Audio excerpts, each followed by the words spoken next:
यात्राएं की हैं? पता है आपको किसी को? हाँ जी, चार चार यात्राएं की हैं, जिनको चार उदासियों के नाम से चार उदासियों के नाम से जाना जाता है। एक बार गुरु साहब जी एक जगह पे जाते हैं जहाँ का नाम है तुलंबा। उस शहर का नाम है तुलंबा। तुलंबा में जब जाते हैं वहाँ पर रहता है सज्जन ठग। सुना आपने नाम सज्जन ठग का? सज्जन ठग नाम का एक ठग रहता है, लेकिन उसने वेश क्या बनाया हुआ है, वो बहुत धार्मिक उसने वेश पहना हुआ है, यानी वाइट कपड़े, माला, और ऐसे लगता है कि बहुत बड़ा संत है।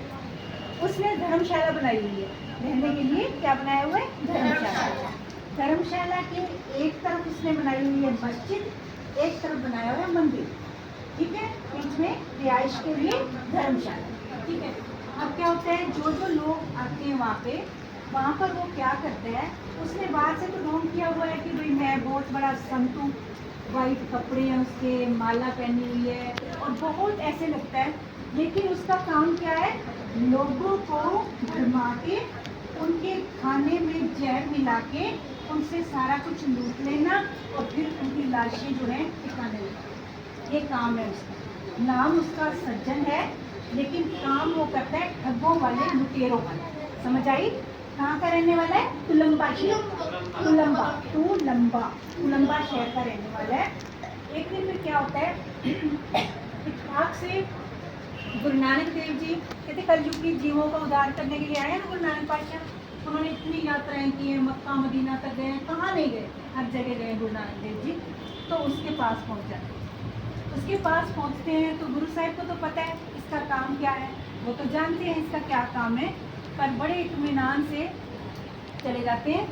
अब वो देखता है कि इनके चेहरे पे तो नूर सा है और जरूर इनके पास पैसा भी बहुत होगा। उनके चेहरे से, उनके नूर से लगता है उनको कि तो बहुत अमीर होंगे और आज तो अपने को तगड़ा माल मिलेगा, ठीक है। ये सोच के उनको खूब आराम करवाता है। आराम करवा के कहते हैं कि आप, फिर क्या होता है, उनके पास कुछ लेके जाता है कि आप ये पियो। तो उसमें उसने कुछ मिलाया होता है, उसमें जहर मिलाया होता है। तो अब क्या होता है, गुरु साहब कहते हैं कि हमें प्यास नहीं है, हमें कुछ नहीं चाहिए। वो कहते हैं कि आप इतनी दूर से आए हो, थक के आए हो, आप ये छको, अच्छे आराम से रहो, इतना आराम और कहाँ मिलेगा। मैं आपकी सेवा करना चाहता हूँ, आपकी खिदमत में रहना चाहता हूँ, आपकी सेवा करूँ, आप थके हुए हो। गुरु साहब कहते हैं नहीं, हमें कोई थकावट नहीं है, कोई ऐसा कुछ नहीं है। तो अब वो पूरी कोशिश में लगा हुआ है, कब ये, चलो ये नहीं पी रहे, कोई बात नहीं, खाना तो खाएंगे ना, कब के चले हुए मुसाफिर हैं, कहाँ से आए होंगे, थके हारे, इनके पास वैसे तो कुछ हाथों में तो कुछ ले नहीं रखा, और दूर दूर तक जहाँ उसने वो बना रखा था ना, दूर दूर तक कोई बस्ती नहीं थी और कुछ नहीं था कि जहाँ से कोई बंदा खा सके या रह सके, रिहाइश कर सके। पहले तो वैसे भी जंगलों के इतने दूर दूर के रास्ते तय करके आते थे। अब जैसे ही रात होती है, अब गुरु साहब को कहते हैं कि अब आप, अब बहुत हो गया, अब आप उधर से खाना तैयार हो रहा है और इधर से उनके लिए पूरी यही तैयारी हो रही है कि किसी तरह से इनको ख़त्म करना है और मेरे को अपना काम करना है। अब क्या होता है कि अब उसने मंदिर और मस्जिद इसलिए बना रखी है कि भाई सर्व धर्म समन्वय की बात है, मेरे लिए मंदिर से आए, कोई मस्जिद से आए, कोई धर्म के मानने वाला कोई भी है, तो वो सारे अपना यहाँ ठहरे, और जितने ठहरेंगे उतना मेरे को फायदा है। जितने लोग ठहरेंगे, एक ही चीज़ है, तो सोचे ना भाई, गुरुद्वारा तो है नहीं है कि गुरुद्वारे में तो देखो सब धर्मों के लोग आ जाते हैं, लेकिन मस्जिद में तो हिंदू लोग नहीं जाते ना। तो उसने मस्जिद भी बना दी, मंदिर भी बना दिया, तब इतने गुरुद्वारों का तो प्रचार था ही नहीं। अब वो तो गुरु नानक पातशाह से शुरू हुआ है। अब वो क्या करता है, उधर से जहर वाला खाना तैयार हो रहा है और उधर से गुरु साहब को कहता है बस अब जल्दी करो, बहुत हो गया, अब आपको विश्राम भी करना है, आराम करना है आपको, फिर सुबह आप फिर उठोगे, फिर वाणी जपोगे, पाठ करोगे, तो आप ना जल्दी जल्दी से तो अब बस आराम करो, खाना खा लो। तो गुरु साहब ने क्या किया, वो बस इंतजार कर रहे हैं, उधर खाना तैयार हो रहा है, उसमें वो सब मिलाया जा रहा है, और इधर गुरु साहब जी क्या करते हैं, भाई मर्दाना जी कहते हैं, भाई मर्दाना जी रबाब छेड़ो, बाणी आई है ना। गुरु साहब हमेशा कहते, कभी ये नहीं कहते थे कि रबाब बजाओ, ये नहीं कहते थे, रबाब छेड़ो बाणी आई है, यानी ये भी नहीं कहते थे कि मैं शब्द उच्चारण कर रहा हूँ। अपन तो कहते हैं ना मैं कथा कर रही हूँ, मैं कहानी सुना रही हूँ, गुरु साहब कहते थे वाणी आई है, इसलिए गुरु ग्रंथ साहब जी की वाणी को धुर की वाणी कहा है। धुर की वाणी आई फिर सबली चिंतित आई, यानी सारी चिंताओं से मुक्त करने वाली ये पावन वाणी, जो इसको पढ़ता है सुनता है उसके अंदर हमेशा के लिए आनंद बन जाता है। इसलिए फिर गुरु साहब कहते हैं कि शब्द उच्चारण करते हैं। वो बाहर बैठा इंतजार कर रहा है कि किस समय इन पे करूँ, मैं अपना काम करूँ और आगे का जो मैंने सोचा था उसकी प्लान थी सारी। तो शब्द उच्चारण करते हैं सज्जन की हाथ चिलकड़ा, यानी ये देखो कितना बाहर से कितना सुंदर सफेद पोशाक पहने हुए हैं। और क्या आगे भी कहते हैं कैसे, जैसे वो आपने शायद देखा हो तांबे का बर्तन होता है ना, बाहर से उसको बहुत चमका दिया जाता है लेकिन उसकी काल जो है उतरती रहती है, जब उसको मान लोगे कॉपर की इसकी काल, और उसी शब्द से उसका नाम लेके ऐसा शब्द उच्चारण करते हैं। कहते हैं जैसे बगुला है ना, बाहर से तो बहुत सफेद है और वो करता क्या है, बगुला क्या करता है, नदियों के किनारे आपने कभी सरोवर नदी या छोटे मोटे तालाब उनके किनारे देखा हो, तो वो हमेशा बगुला आप देखना आंखें बंद करके और एक पैर ऊपर करके खड़ा होता है।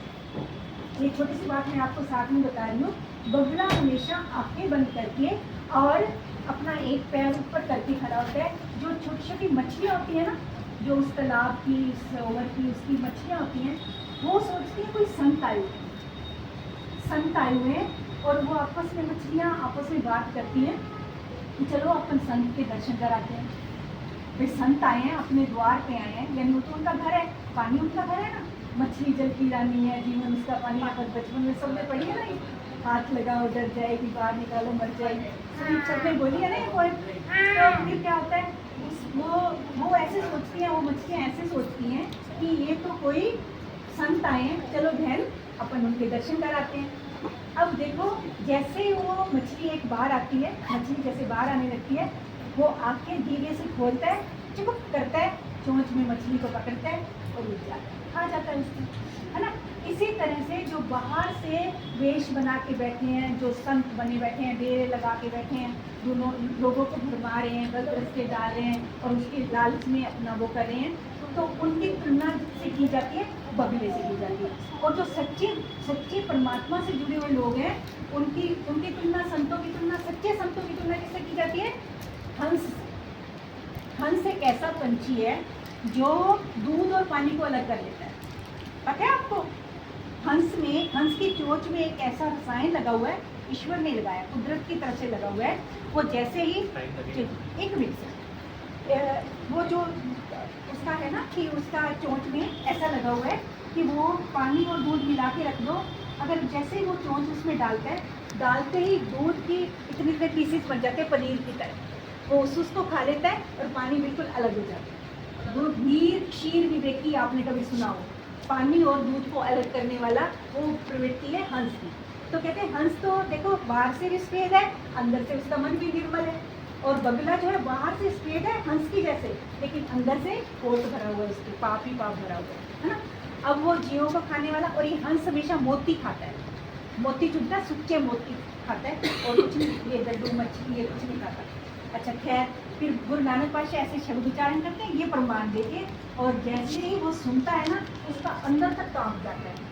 गुरु नानक देव जी का एक शब्द सुन के कहते हैं ये सारा शब्द मेरे पे ही सुनाया जा रहा है। जैसे ही ऐसे उसके मन में आता है तो गुरु साहिब के चरणों में आके गिर जाता है, फिर बताता है अपना सारा अब तक के जितने पाप करे हैं ना, उसमें मैंने इतने लोगों को मारा है, जहर दिला के ऐसा सब बताता है। फिर गुरु साहब कहते हैं अब जो बीती सो बीत गई, अब आगे की सुध ले, जो बीत गया सो बीत गया, अब जितना धन तुम्हें कमाया, अब उनको तो जिंदा कर नहीं सकते, जितना धन तुम्हें लूट को सुटका रखिए वो गरीबों में बांट दे और परमात्मा की बंदी कर, अब वो सचमुच सज्जन पुरुष बन जाता है, सतपुरुष संत पुरुष बन जाता है गुरु नानक पातशाह की संगत पाकर। इसलिए कहते हैं जैसी संगत वैसी रंगत, इसलिए अच्छी संगत में रहो और आप इतने अच्छे बनो कि आपकी संगत में आकर भी दूसरों का हृदय रूपांतरित हो। वाहिगुरू जी का खालसा, वाहिगुरू जी की फतेह।